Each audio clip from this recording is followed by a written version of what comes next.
கொஞ்சம் பின்னாடி வாங்க.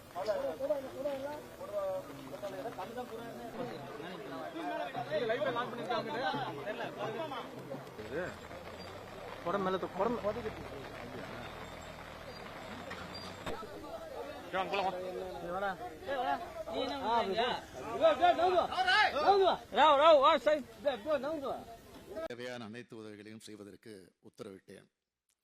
அவர்களும் 19 இரவே அங்கு